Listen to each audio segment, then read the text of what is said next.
One Piece film Red has been out for a few days, and now that the spoiler embargo is down, I want to talk about all the juicy spoilers for this film. This film revealed several new pieces of canon content that hits in some of the endgame of One Piece, including exclusive info about Shanks, and even hints to the One Piece treasure itself. However, of course, this will include massive spoilers for the entirety of One Piece film Red, so unless you've already seen the film or don't mind being spoiled, this is your final warning. Also, please keep in mind that I'm narrating all of this from memory, so take things with a grain of salt in case I'm misremembering something or another, even if I'm very confident about all the information here. To start things off, I want to bring you up to speed to the main events of the movie. I won't provide a full summary here, you can find that in a link in the description if you want all the details, but I want to give a general idea of how the plot goes. So the movie centers around Uta, Shanks' daughter, who grew up together with Luffy almost like a sister to him. At some point in the past, Uta and Shanks became separated, and Uta went on to become an idol singer, streaming her songs via Mushi all across the globe, eventually turning into the most famous artist in the whole planet.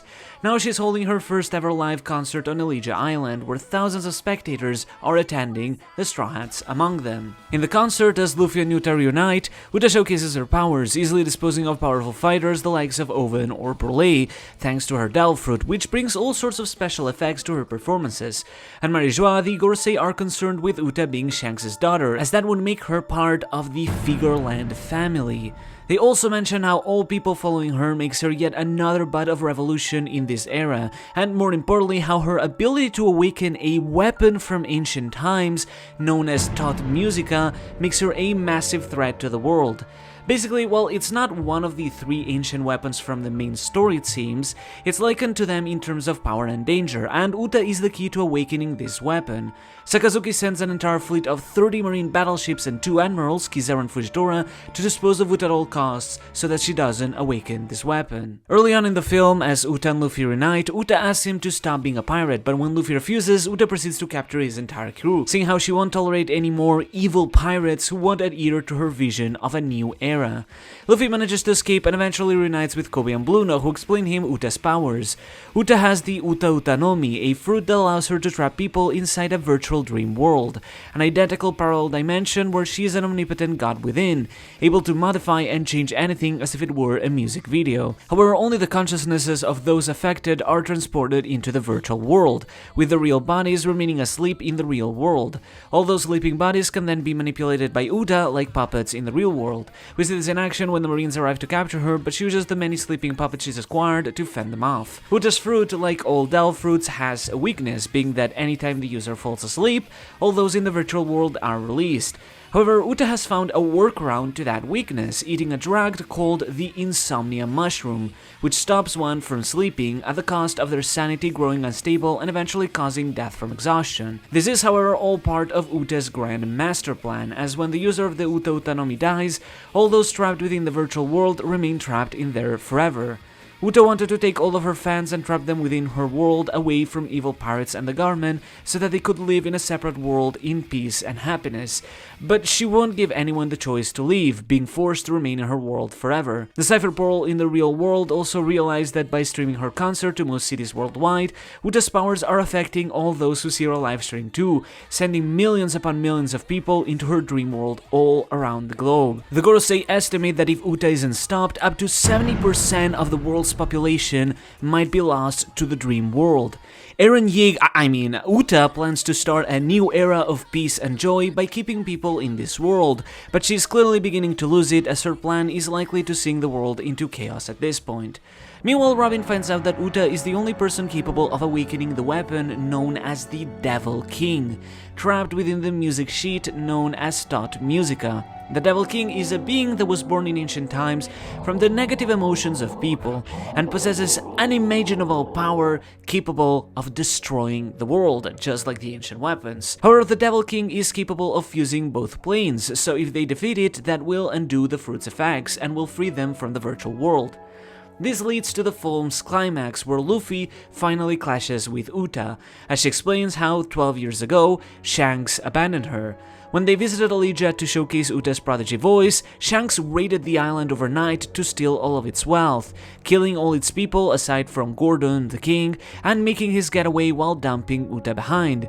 This instead would end up earning Shanks $1,040,000,000 belly bounty, but Uta felt betrayed that Shanks only used her to get close to the island and always held a grudge towards him. However, just as Uta tries to take Luffy's life, in the real world Shanks arrives and stops her, having come to see his daughter's concert. At the same time, Kizaru comes in with orders to kill Uta, as the Gorosei would rather lose the 70% of the world trapped in Uta's world than risking her awakening Tot Musica. Kizaru tries attacking but is instantly overwhelmed by Shanks, who shows the real gap in power between Yonko and Admirals. In the dream world, the Straw Hats manage to launch a surprise attack on Uta as Bartolomeo locks her inside a soundproof barrier, but Uta has had enough and summons Tot Musica. The song instantly shatters even Bartolomeo's barrier and summons the Devil King, this gigantic scarecrow-like devilish creature of massive proportions. Even the Gorosei and Kizaru seem to lose all hope, as Shanks tries to fend off the Devil King, but is unable to deal much damage. Gordon, however, appears to tell Uta the truth, how in reality Shanks never attacked the island, and it was Uta who unknowingly awakened Tot Musica upon it as a kid. It seems that the music sheet possesses a will of its own, just like the Nika fruit, interestingly enough, and made itself be led to Uta to awaken it, but Shanks was able to seal it again since the Devil King was still not at its full strength. Shanks decided to leave Uta behind to protect her from the government and left to frame himself as the culprit of the incident that night so that they would never find out about her powers. However, just as Luffy seems to finally reconcile with Uta, Tot Musica absorbs her to become even stronger. Everyone gets ready for the final battle, but Katakuri suddenly appears in the real world, having come to save Brûlé, and tells Shanks how the only way to defeat Tot Musica is to coordinate their attacks and strike at the same time from both worlds, with advanced observation haki allowing someone to peer into the other world to coordinate attacks. Shanks thanks him for this, but says that he's already got someone capable with advanced haki, as Yasopp calls out to Usopp for the two to coordinate to attack together. Father and son exchange some banter as they prepare to start their offense. The two crews join forces to launch a coordinated attack against Tot Musica. Zoro enters Kyutoryu mode while using advanced Conqueror's haki on his blades, Sanji uses Ifrit Jambe, and Robin uses Giant Fleur, as all the Straw Hats bring all their strongest moves to attack together with the Red Hair Pirates. All of these weaken Tot Musica, so Luffy and Shanks jump in together to defeat the Devil King once and for all, but Shanks recalls a scene from the past when he first found a baby Uta in a treasure chest he plundered from a pirate ship at age 20. He found this to be oddly similar to how Roger first found him 38 years ago after the Battle of God Valley in a treasure chest too, hinting that Shanks came from that island or someone who was there. As the baby Uta broke down crying, Shanks tried to cheer her up by singing, and as music made her laugh, Shanks wondered if this was the work of fate. Shanks and Luffy come together for one final attack as Luffy enters Gear 5th.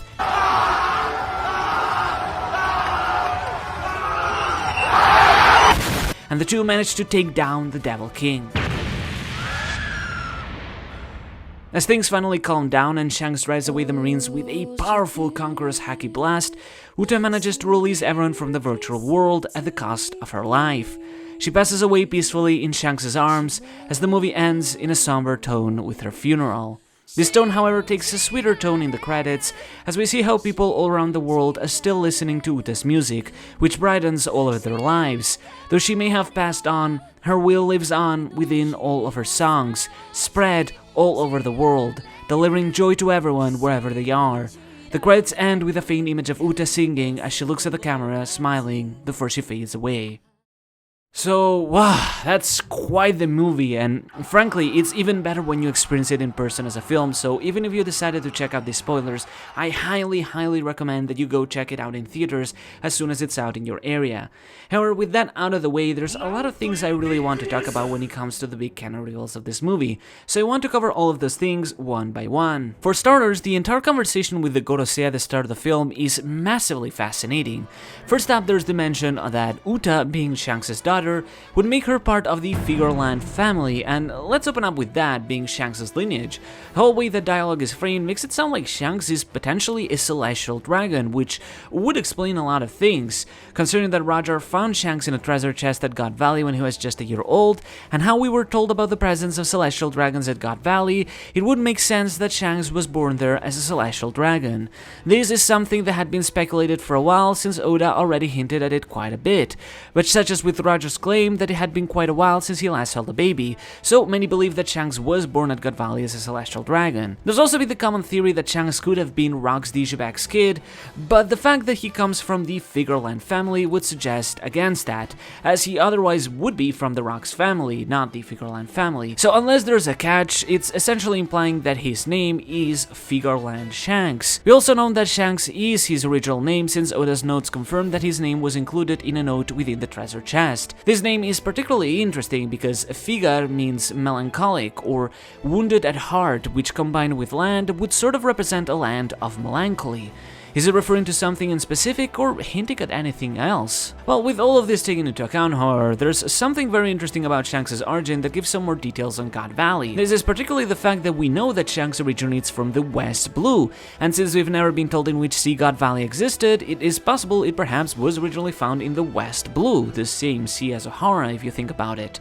More interesting, however, is how Shanks mentioned during his encounter with Whitebeard how he brought sake from his hometown in the West Blue. This had to either have been God Valley or somewhere else Shanks was born before being taken to God Valley within his first year of life, since ever after he had been sailing on the Oro Jackson with Roger. But with how important sake is to the story, the implication that God Valley may be known for having some of the best sake in the world is kind of a big deal.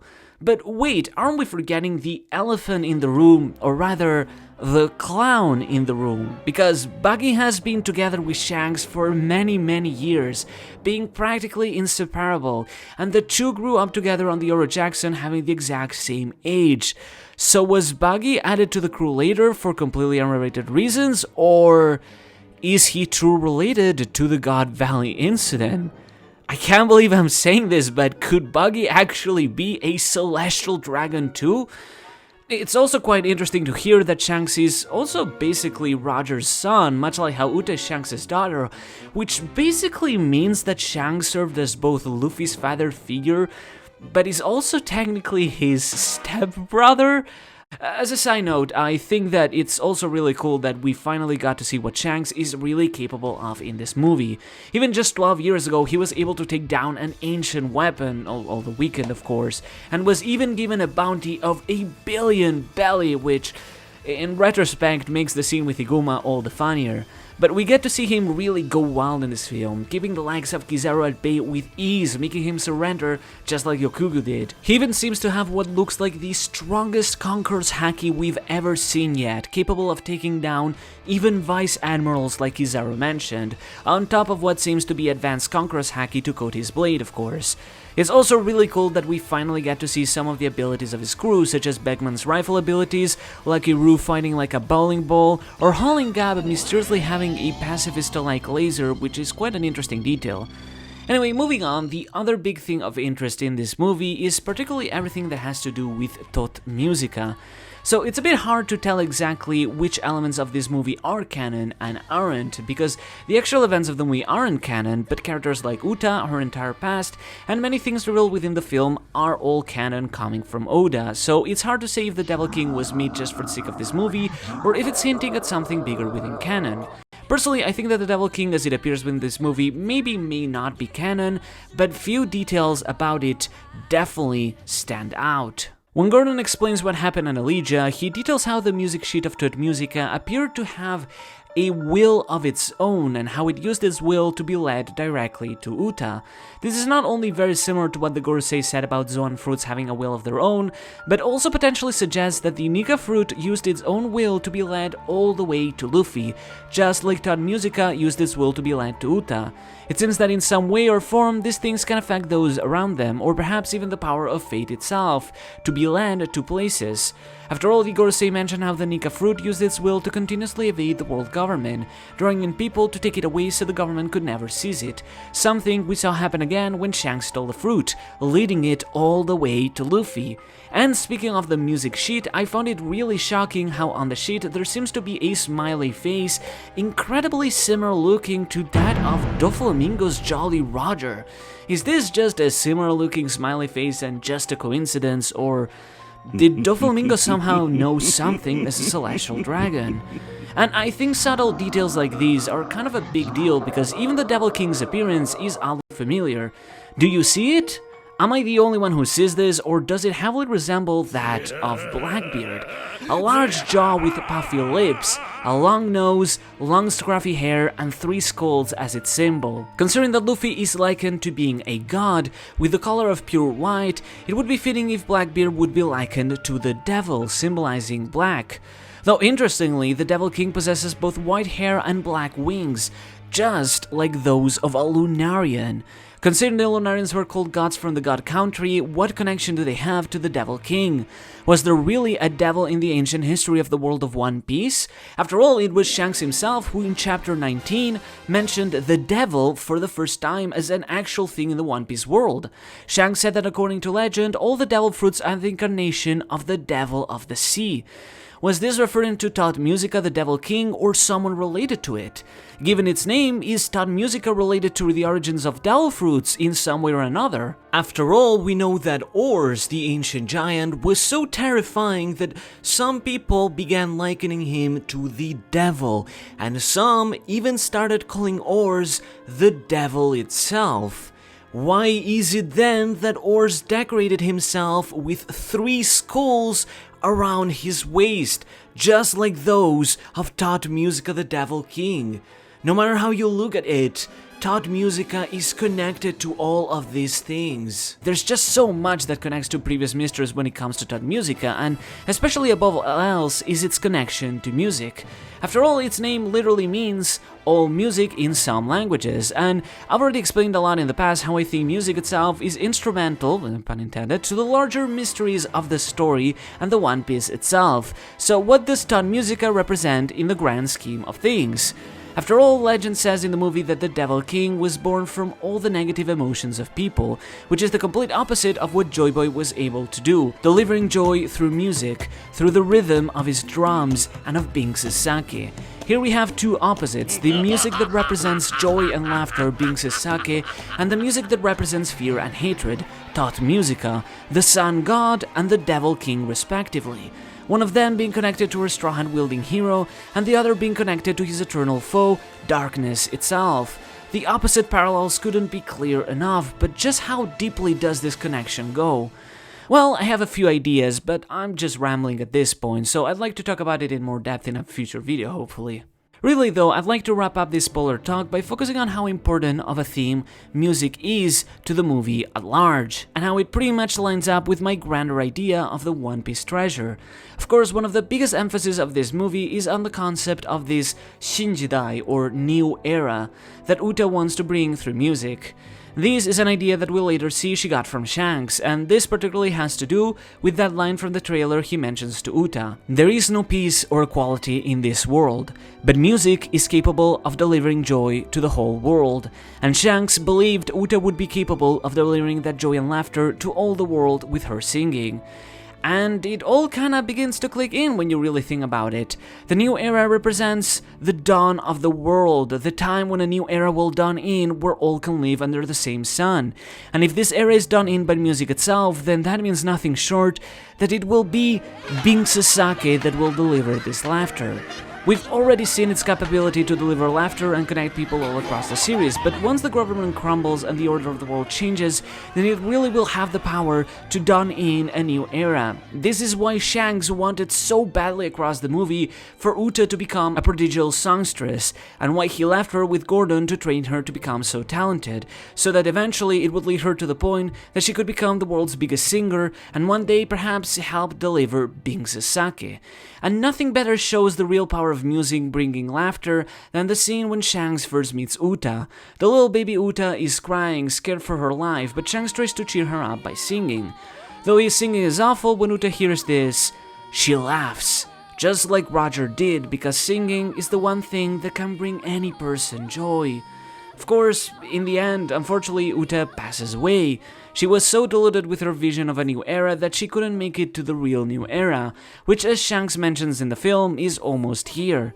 But even though she's passed on, her will remains ingrained in all of her songs, which, as we see across the credits, are still being listened to by millions of people all across the world, bringing them joy and laughter to the many struggles in their daily lives. And in that regard, we ourselves are kind of the same, because even in our world, these songs will continue encouraging us through our own daily lives and helping us move on across throughout them. In that regard, Uta will never die, because she will forever be remembered in her voice residing within these beautiful songs. And her own dream, her own hope to see a new era ushered in by delivering joy and laughter through music, will no doubt be brought by her little brother, who will inherit her dream, just as her father Shanks inherited it from Roger, to deliver Binks' sake across the whole world. As a final detail, I'd like to bring up the post-credit scene. We see Luffy reminiscing about his final moments with Uta, and we see him recalling Uta's final words, but these are purposefully muted and we only see her lip flaps. This could perhaps just be referencing one of her other lines, but why did they mute it? What were Uta's final words? Are they relating to Luffy's true goal, or perhaps even Binks' sake? I guess we'll eventually find out.